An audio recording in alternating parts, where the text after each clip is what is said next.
I'm Brian Moretta. I'm Head of Tax Advantage Research at Hardman Co. I'd like to introduce Mark Beaumont from Eos Advisory. Mark has probably the most interesting CV of anybody in this market, as the background to suggests. But he's not going to talk very much about that. He's going to focus very much on Eos. So, with no further hesitation, I'd like to introduce Mark Beaumont. So EOS is a Scottish-based investment group founded in St Andrews 10 years ago. And for the first 6, 7 years of that time, it was an angel investment group. I was one of the angels, one of the 80. And around 2021, started to talk about should we scale our operations, build out our executive capacity to support these companies beyond seed stage, and the ability to keep a seat at the table and invest at growth rounds as well as seed stage. So launched our first innovation fund right at the end of 2021, started deploying that across 2022.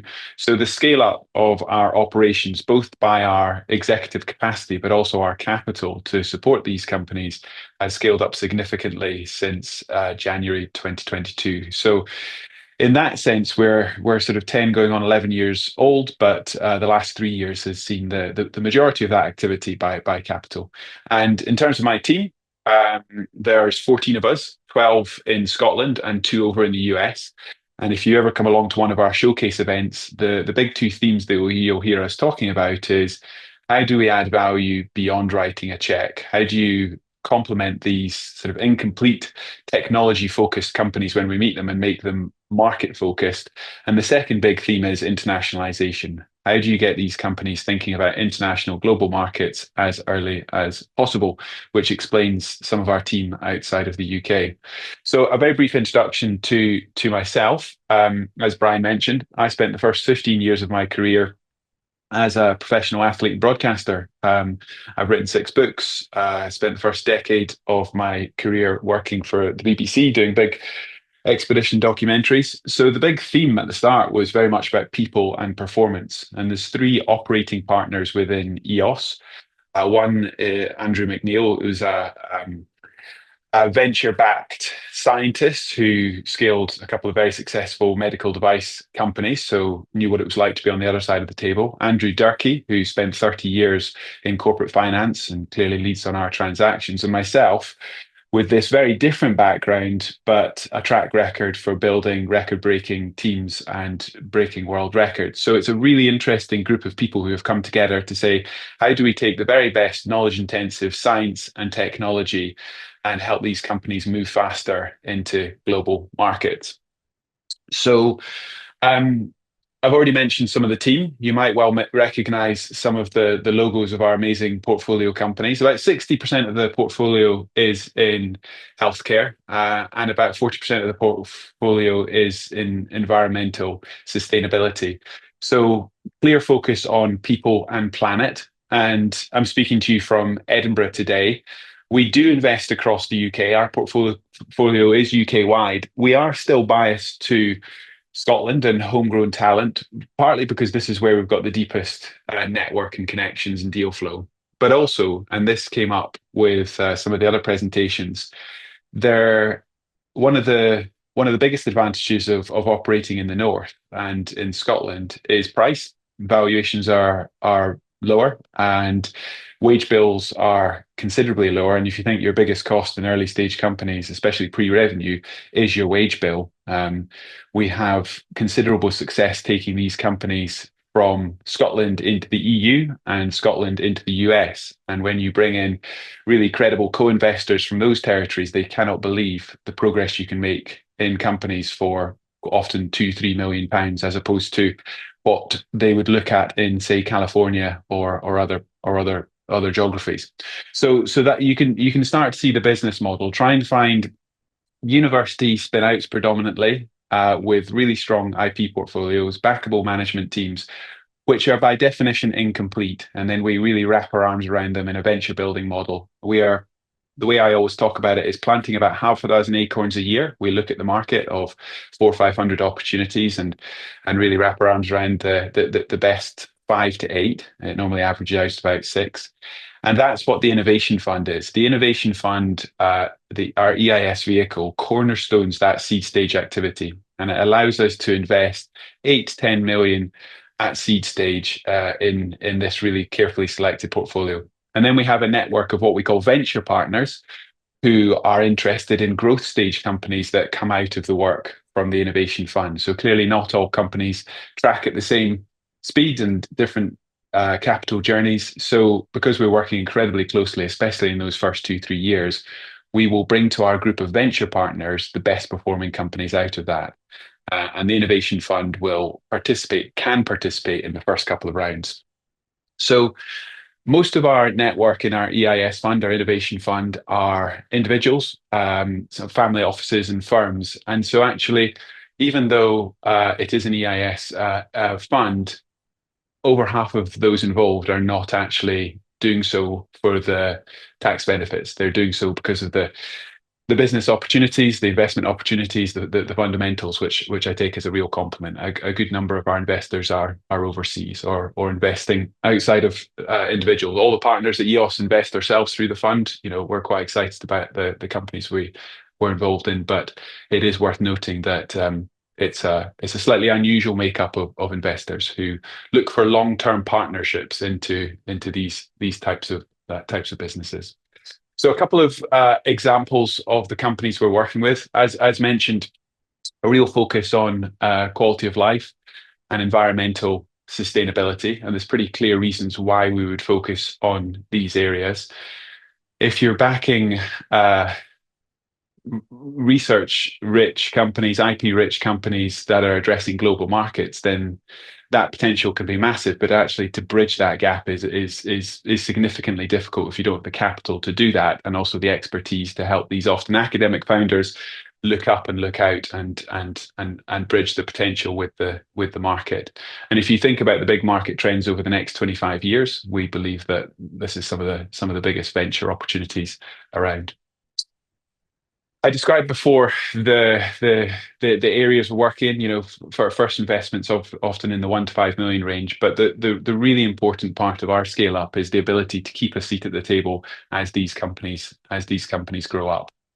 So I promised to finish with some live examples, companies we're working with at the moment. Before I mention the one on the screen, the last big Series A that we led was actually outside of Scotland. It was a Bath University spin-out called Nature Beads, which has a technology that replaces microbead plastics, so addressing plastic pollution.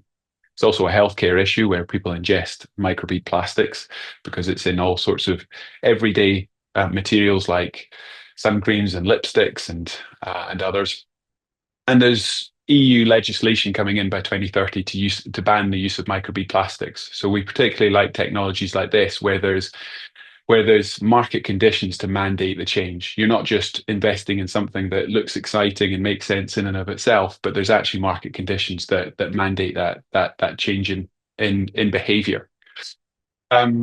We led a 7.8 million Series A recently. We're building a factory out in Italy. But the really important part of that story with Nature Beads is the ability for us to bring in 4.5 million of that 7.8, and more importantly, to bring in a network of international co-investors. So Italian, Singaporean, and Austrian investors, de-risking and really adding something to these business growth stories that we couldn't. We can build the bridges out, but we need people in other global territories to scale these companies into different global markets. And that's the business model. And the last comment on Nature Beads is we had an exit in December 2023, a company called Nature Beads, where we exited to a group of Dutch investors. And the best thing we did there, apart from returning 12 times money to our investors, was to bring the chairman, who had overseen that scaling and manufacturing and growth into the EU, straight into Nature Beads to oversee exactly the same process. So you're bringing the skill set back in to help a company do that hugely challenging part, to go from a demonstration model into full commercial scale and sales. So for us, it's about plugging in the non-exec experience and trying to build that playbook for international growth with these types of companies. So I'll just finish with a couple of comments on some deals in progress. All three of these on the screen have grown out of our innovation fund over the last 3 years. Bioliberty is an amazing medical device company which helps people who've had strokes or neurodegenerative conditions. It's a spin out from Edinburgh University, and we've already supported that company get its FDA approval for sales in the US and have a really credible US investor coming in at their Series A shortly. So a couple of the team have already moved over to the US. And if you leave a company like that to its own devices, it might well be scaling into a local NHS market. But doing what we've done with our Californian connections, you can see that a company like Bioliberty is on a completely different trajectory. Green Bioactives, from the environmental sustainability side of the portfolio, takes plant stem cells and creates them in a lab environment. So you've got a very predictable source of ingredients for all sorts of manufacturing. It's an amazing technology, again spun out of Edinburgh University, where we've managed to bring in a network of co-investors to scale, and they're now in market, gross revenue from the innovation fund work. And last but not least, Lavroc Therapeutics, backing David Venables and his team. David Venables has had 3 successful exits in the past. 2 went public and 1 was a trade sale. And Lavroc, is being a biotech, is one of those companies in a diversified portfolio that you want it to be a sort of a 1 in 10. It's higher risk, it's longer to market, but it's the biggest market opportunity when you get it right. And co-investing with the likes of Eli Lilly and Calculus Capital, incredibly credible group of investors to back a company who are trying to address solid cancer tumor states, which is the real holy grail within cancer treatment at the moment. So I hope that's an interesting introduction to what we do at EOS. You can see this whole idea of deep roots in the local science community that we're a part of, but from day one thinking globally about how we help these companies scale out. That's great. Thanks for that, Mark. One question, because I'm very conscious we're very running tight to the 2 p.m. cutoff. You yourself and a few other managers have mentioned university spin-outs as a source for the investee companies. Now, academics aren't always the most commercial people. How do you support academics to be more commercial? Yeah, it's the reason that a lot of investors don't invest in the university space without naming any names. It's that exact risk of commercializing people who haven't worked in the business world before. We see the flip side of that, which is for everyone that says that that's difficult, we see a massive opportunity with some of the most exciting, scalable, venture-backable companies in the ecosystem, because they're not companies that are thought up in a pub on a Friday night. They're companies that come out of years and years of research. But you've got to accept that often the founding team are often best skilled to keep doing the technology and the operations, as opposed to that sort of CEO leadership role long term. So if you look at our portfolio, there's a huge amount of complementing that founding team, bringing in the right skill sets, and also fundamentally thinking, where are you taking these companies? Because they're technology companies as opposed to just tech companies like apps or platforms, you're normally scaling them to a global trade sale. And you've got to have a view on where that's likely to be from as early as possible. And these academic founders almost never have that skill set. So that comment I made about bringing in the right governance and reporting board experience from day one really helps that. And it's why we really see the hard work in these companies in the first 6 months to turn our due diligence process into a value creation plan, first 100 days and beyond. And you can start to see the sporting analogies. For me, it's all about that sort of sprint mindset. How do you get the right people working on the right parts of the plan, and understanding that these companies are by definition incomplete when we meet them? Thank you very much to everybody for attending and staying to the end. And we look forward to seeing you hopefully on another webinar soon. Thank you very much.